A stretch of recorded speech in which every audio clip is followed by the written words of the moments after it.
A few days ago, we became aware of the fact that Mudashiru Obasa's son, Abdulganiyu Obasa, is running to become the local government chairman of Agege in Lagos State.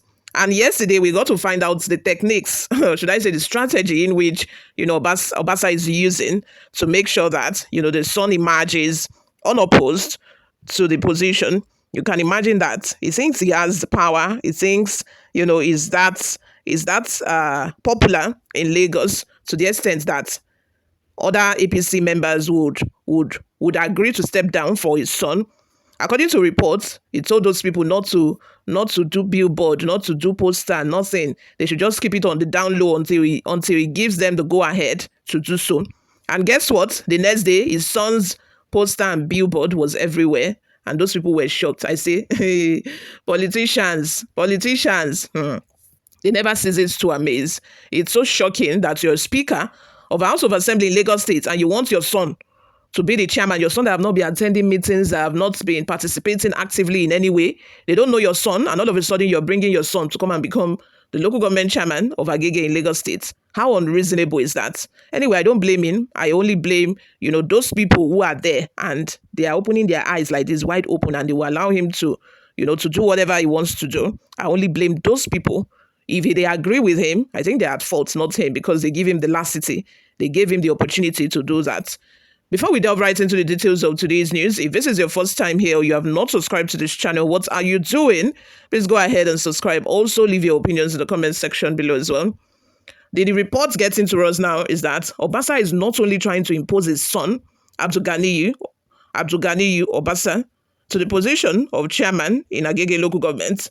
He is also imposing other people as well in each of his local governments, people that the grassroots politicians do not even know. He's bringing candidates from God knows where, people that have not been actively participating, people that do not even live in the community.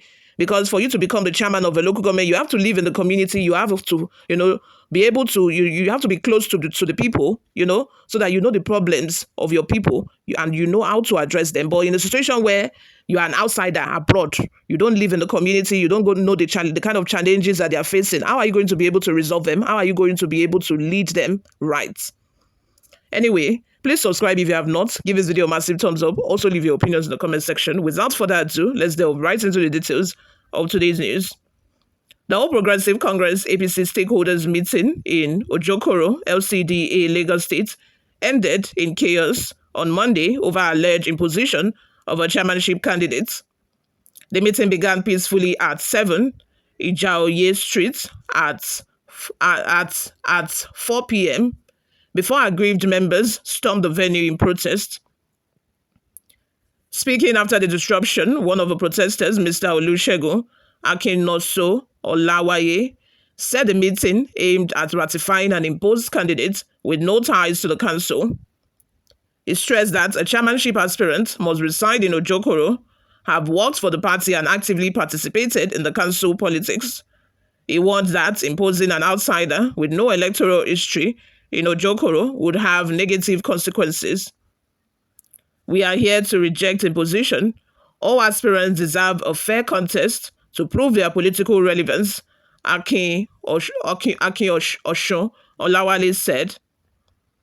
He noted there are at least 18 aspirants for the chairmanship, all of whom had supporters present at the protest.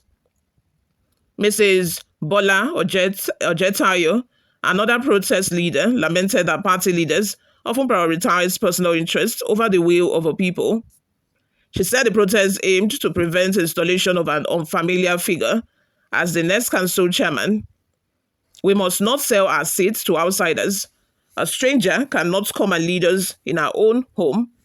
Leaders cannot sit elsewhere and decide for us. Someone in Agege shouldn't determine Ojokoro's leadership, Ojetayo said. In response, Mr. James Owolabi, a former House of Representatives member and APC steward in Ojokoro, urged supporters to remain peaceful and avoid violence. Owolabi, who represents Ifako-Ijaye Federal Constituency, acknowledged the concerns and affirmed their right to protest within the party. You have a voice in the party. Express yourself peacefully without violence, Owolabi advised. Other APC leaders present included Mr. Jelili Osheni, Council Chairman, and Ikuola Omishori, a former Lagos Assembly member. Also in attendance were Alhaji Amosu Aminu, Chief Oriyomi Olaogun, and Mr. Akindele Aremo, among others. The Lagos State Independent Electoral Commission has scheduled the local government elections for July 12. Let's have your thoughts and opinions in the comment section below. What do you all think of all of this? Do you think that it is right for Obasa to not only impose his son on the people of Agege, but now he's trying to impose another person, a stranger, as these people call him? They don't know him. They don't know where he's from. He doesn't live in the community. I doubt if he has ever voted in that community. People do not know him, and that is the exact person that Obasa feels he can impose on these other people, on these the people of a community. And meanwhile, you have politicians in the grassroots, and I think that this is something that affects politicians generally. The fact that there are people who live in the community, who are into politics in the community, who are grassroots politicians, who have been active for years, supporting the party. There are people like that who, have been fighting for the party. There are times when the party is not even ruling. They are not, the one on seats as a governor or presidency. But these people have been, fighting and, pulling weight for the party, all because they believe in their ideology. They believe in everything that concerns the party.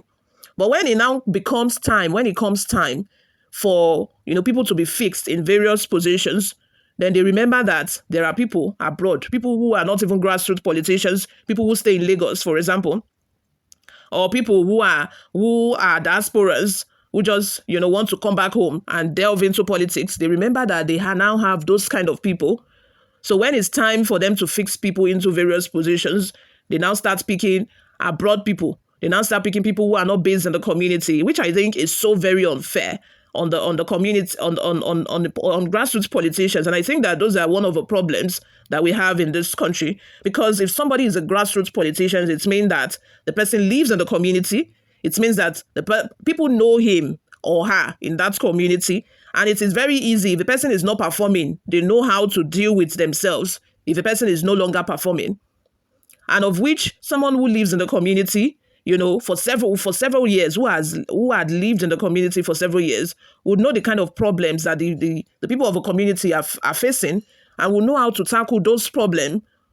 You understand? Unlike somebody who, lives abroad, who has just been fixed into the position, and the person will just, only come to work in the community. Some would not eventually, build houses or eventually stay in the community. They will still be staying abroad while they are carrying out their daily duties or chairmanship position or whatever. They'll be carrying it out from the city, the closest city. They would not still live in the community, not to talk of, mingling with the people and getting to know them. Let's have your total opinions in the comment section. Thank you very much for always listening and watching. I will see you in my next video. Bye for now.